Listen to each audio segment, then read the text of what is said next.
Minimum লক্ষ টাকা বের হবে, লক্ষ লক্ষ টাকা বের হবে স্টেটমেন্টে আকাশ নিবিড়ের বিকাশের ট্রানজেকশন। আমার বাসায় আসলে আমার হেল্পিং হ্যান্ডটাকে বলতাম যে আকাশের জন্য মাছ করেন, খরচ 10 টাকা, সে আমার থেকে 30 টাকা 50 টাকা মানে সেভ ফর এক্সি আছে, কারণ তখন তো আমি মেন্টালি স্টেবল ছিলাম না। আপনারা ব্যাক টু ব্যাক দেখবেন যে সে খুব সে যে ক্রিমিনালিটা করেছে, হ্যাঁ, সেই ক্রিমিনালিটার মধ্যে সে খুব সূক্ষ্মভাবে আমার সাথে ক্রিমিনালিটা করেছে। কিভাবে সূক্ষ্মতা বজায় রেখেছে, সে যখন আমার রাসেল মিয়ার সাথে যখন আমার ঝামেলা, তখনই কিন্তু সে নিজের স্বেচ্ছায় আমার বাসায় যান এবং আপনাদেরকে সাথে করে নিয়ে যান। এই স্বেচ্ছায় আমার বাসায় যাওয়া এবং আমার সাথে যে অন্যায় হয়েছিল সেই অন্যায়ের জন্য কিন্তু রাসেল মিয়ার বিরুদ্ধে একদম যথাযথ ইতিমধ্যে চার্জশিটও চলে গেছে, হ্যাঁ, ট্রাইব্যুনালে। তো এটা কি বিচারাধীন আছে। তো সে কি করেছে, এই মামলার মাঝে সে টাকা খাওয়ার জন্য এবং টাকা থাকে না যে তার প্রতি সেকেন্ডে, সে কিন্তু গত 3-4 মাস চাকরিও করেনি, এই আমার টাকার উপরেই চলেছে।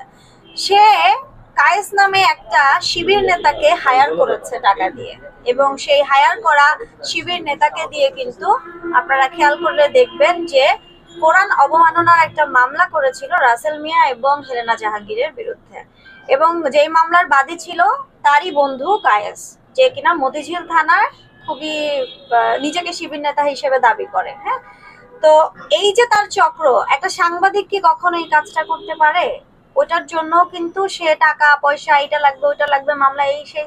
তো আমার কথা হচ্ছে, আমি ভিকটিম, আমার নারী নির্যাতনের শিকার হয়েছি, আমি সেটার জন্য থানায় গিয়েছি, মামলা নিয়েছে ওসি মহোদয়, ইনভেস্টিগেশন করেছে, আপনারা ছিলেন, মামলা নিয়েছে, আমি সেখানেই থেমে যাব। কিন্তু এই যে তার এক্সট্রা অর্ডিনারি, এক্সট্রা মিথ্যা মামলা অবমাননা, এই মিথ্যা অবমাননার মামলাটা যেদিন দেয়, পরের দিনে আপনারা খেয়াল করে দেখবেন যে হেলেনা জাহাঙ্গীর এবং রাসেল মিয়াকে খেপিয়ে দেওয়া হয়, এবং যেই সূত্র ধরে পরের দিনে কিন্তু রাসেল মিয়া জামিনে আসে, এবং তার কিছুদিন পরেই একটা গায়েবী মামলা আমার নামে হয়ে যায়। এবং ওই গায়েবী মামলার কারণটা হচ্ছে এই অবমাননার মিথ্যা মামলাটা। এবং ওই গায়েবী মামলার মধ্যে বলা, মানে প্রকাশ্যে বলে যে এবারে আমি হচ্ছে গিয়ে কাউকে 5 তারিখে খুন করেছি বা সামথিং লাইক দ্যাট, আল্লাহ মাফ করুক। তো এইটা কিন্তু রিভেঞ্জটা আমার উপরে, ভুক্তভোগী আমি হয়ে গেলাম। এবং এই সুযোগটাই আকাশ নিবিড় নিল, টাকা পয়সা। এই লয়ারকে, আমার আইনজীবী সাথে আছেন, উনিও দেখেছেন যে এই লয়ারকে টাকা দিতে হবে, অমুক করতে হবে, তুমুক করতে হবে। দেখা গেছে আমার লয়ারের জন্য 50,000 টাকা নিয়ে গেছে, কিন্তু আমার লয়ারের হাতে পাশে 30,000 টাকা, কারণ তখন তো আমার সেন্স কাজ করে নাই। হয়তো কোন একটা এগ্রিমেন্টের সাথে আছে যে আমার এই লয়ার গুলোই ছিল তখন। তো দেখা গেছে যে 10 টাকার কথা, মানে খরচ 10 টাকা, সে আমার থেকে 30 টাকা 50 টাকা মানে সে ফর এক্সাম্পল নিয়ে গেছে, কারণ তখন তো আমি মেন্টালি স্টেবল ছিলাম না, আমার সিচুয়েশন আপনারাও দেখেছেন। তো তার ফাঁদগুলো এরকম ছিল, এবং সে বলেছে রাসেল মিয়া আমাকে ব্ল্যাক ম্যাজিক করেছে, এটা আপনারা তারই বাণী, সে বিভিন্ন ইন্টারভিউতে বলছে রাসেল মিয়া আমাকে ব্ল্যাক ম্যাজিক করেছে, এবং এই ব্ল্যাক ম্যাজিকটা ছাড়িয়েছে তার বাবা, এবং তার বাবা নাকি একজন কবিরাজ, এবং এটা আমাকে নিয়ে ঝাড়ফু করিয়ে আমার কাছ থেকে সে একটা হাদিয়াও নিয়েছে, মোটা অঙ্কের একটা হাদিয়া নিয়েছে। তো এখন বিষয়গুলো মানে আমার আইনজীবীরা বিশ্লেষণ করে দেখছে, এবং আইনজীবীরা না শুধু, সকলেই বিশ্লেষণ করে দিয়ে দেখছে যে সে আসলেই একটা সাংবাদিকতা পেশাটাকে খুবই, মানে থাকে না, প্রশ্নবিদ্ধ করে সে সাংবাদিকতাটাকে সামনে রেখে পেছন থেকে সে অনেক বড় ক্রিমিনালি করছে। এটা বিগত দিনেও সে অনেক তারকার সাথে করেছে, কিন্তু সেটার ভুক্তভোগী এবার আমি হয়েছি, এবং এবার আমার সাংবাদিক ভাইরা বলেছে এবার আর কোনো ছাড় দেয়া হবে না। না, আমি তখন জানতাম না, সরি। আমার সাথে আমার মিউজিক ভিডিও একটা, যেটা আজ থেকে আরো মোস্ট প্রবলি 8-10 বছর আগে, তো আমি তো আমাদের অ্যালবাম গুলো হয় কি রয়্যালিটিতে দিয়ে দেওয়া হয় বিভিন্ন কোম্পানিকে, তো সিডি চয়েসকে রয়্যালিটিতে দিয়ে দেওয়া হয়েছিল। সিডি চয়েসেরই কাজী শুভ ভাই আমার একটা গান, আমি এটা জানিও না, সে তার মতো করে, মানে কোন একটা প্রডিউসার জোগাড় করে, এমদাদ ভাই তখন ছিলেন, তার কাছ থেকে নিয়ে মিউজিক ভিডিও করে, এবং আমি জানতামও না যে সেই মিউজিক ভিডিও উনি করেছে। পরবর্তীতে আমি জানতে পারি কোনো একটা, দেখা গেছে প্রতিষ্ঠা বার্ষিকীতে পত্রিকা, জাতীয় পত্রিকা, সেখানে তার সঙ্গে আমার দেখা হইলে হাই হ্যালো এইটুকু শেষ। সে যে আমার অনেক ক্লোজ বন্ধু ছিল বিষয়টা তা না, চেনা জানা ছিল 7-8 বছরের। কিন্তু সে হঠাৎ করে যখন রাসেল মিয়ার কাণ্ডটা দেখতে পারলো তখন ছুটে আসছে, কারণ হচ্ছে একজন নায়িকা আছে, শারমিন বলছি, পরের নামটা বলছি না, সম্মানটা হানি করতে চাই না, সেই নায়িকার সাথে নাকি তার একটা সম্পর্ক ছিল, এবং সেই সম্পর্কটা ভাঙনের কারণ ছিল নাকি রাসেল মিয়ার সাথে পরবর্তীতে তার আবার সম্পর্ক হয়। তো যেই কারণে ওর খোঁজ ছিল নাকি যে একটা, আপনারা দেখবেন যে ও পোস্ট করেছিল, রাসেল মিয়া তুই আমার মানে অমুকরে খাইয়া দিছিস, আমি তোর বউরে খাইয়া দিছি। এরপরে কিন্তু আমি অনেক গালাগালি করছি ওকে, যে তুই এগুলা কেন পোস্ট করিস, এগুলা একটা মানুষের, এটা একটা সাংবাদিকের মানে ভাষ্য হতে পারে না। এই ধরনের কথা, এই ধরনের ল্যাঙ্গুয়েজ একটা সাংবাদিক কিন্তু কখনোই এইভাবে কথা বলতে পারে না। সো দিন দিন তার এগুলো বেড়ে যাচ্ছিল। সে এমনও হয়েছে, আমাদের বাচোসাস, আমাদের সম্মানের জায়গা, বাচোসাসে যারা মেম্বার আছে প্রত্যেককে আমি প্রচন্ড ভালোবাসি। সেখানে অনেক সিনিয়র সাংবাদিক আছে যারা আমার গুরু, আমি নিজেও জার্নালিজম করেছি, যারা আমার গুরু। এছাড়াও দেখা গেছে যে সেখানে যারা সদস্য আছে তারা আমার বন্ধু মহল। আমি বাচোসাসে মানে উপহার স্বরূপ দিয়েছি, সেটা নিয়েও সে কিন্তু একদম পাবলিকলি পোস্ট করেছে। সেই পোস্টটাও নিশ্চয়ই আপনারা দেখেছেন, যে পোস্টটা এমন ছিল যে বর্ষা চৌধুরী এটা দিল, বাচোসাস বর্ষা চৌধুরীর কি দিল।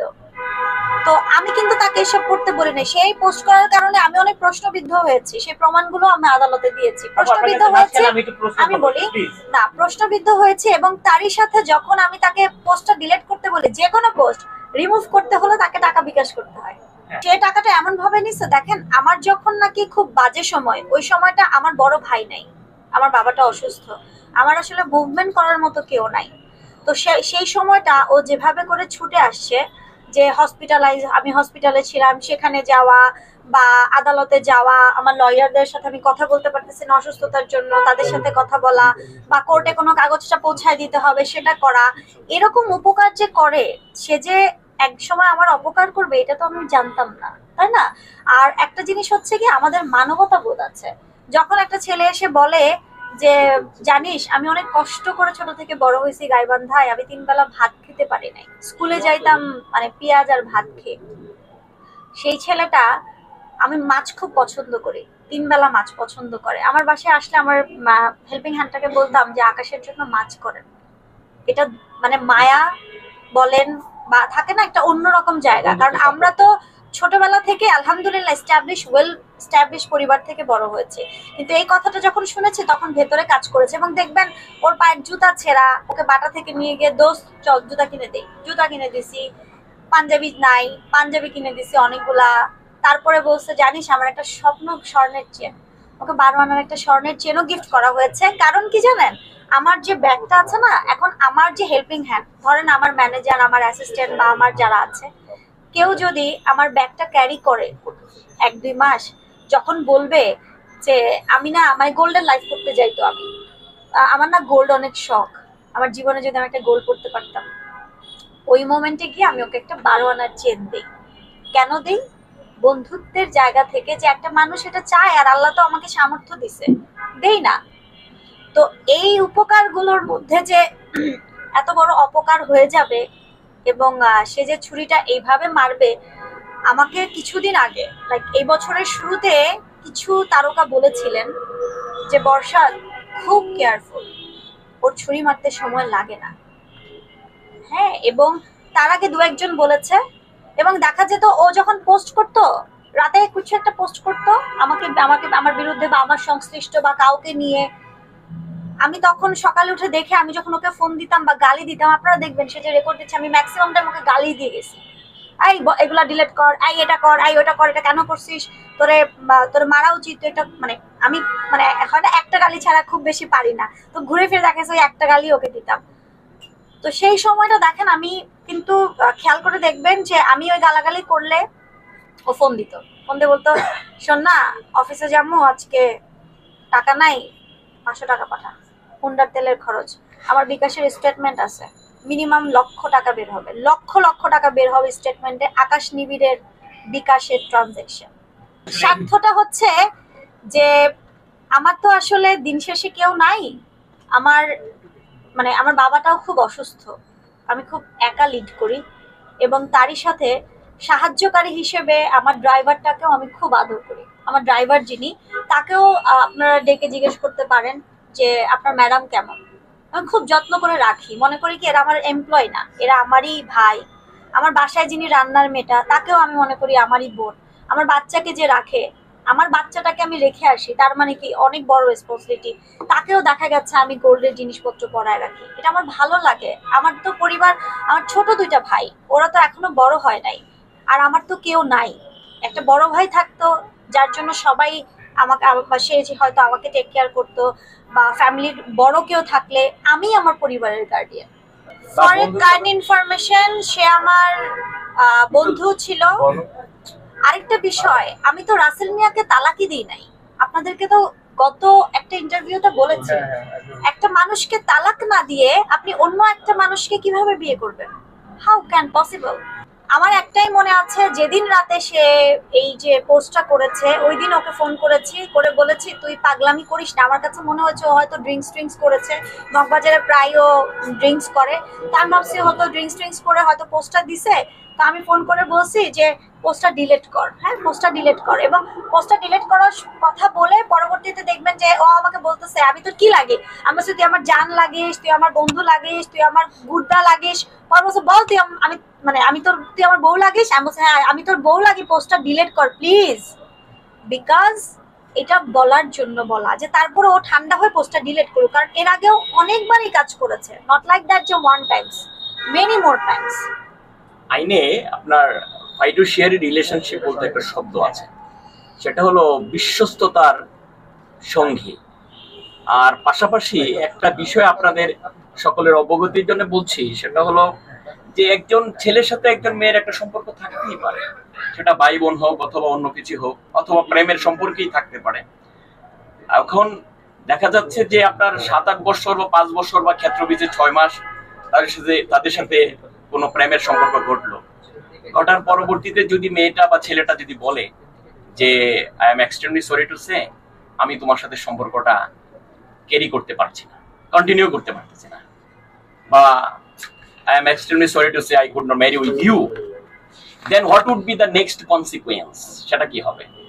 1877 সালের সুনির্দিষ্ট প্রতিকার আইন বলতে একটা আইন আছে বাংলাদেশ, সেটার 22তম যে ধারাটা, সেখানে স্পেসিফিক্যালি বলা আছে যে যে সকল বিষয় একজন ব্যক্তির ব্যক্তিগত ইচ্ছার উপর নির্ভরশীল, সেগুলোকে এক্সিকিউট করার জন্য কাউকে বাধ্য করা যাবে না। আমি কার সঙ্গে বিয়ে করব না করব, সেটা একান্তই আমার ব্যক্তিগত ইচ্ছার উপর নির্ভরশীল। এটা ফ্রিডম অফ চয়েস, এটা হলো সাংবিধানিক অধিকার। এই অধিকার অন্য কারো ভায়োলেট করা বাংলাদেশের কোনো আইনে নাই। এটা সকলের অবগতির জন্য জানাচ্ছি। আচ্ছা,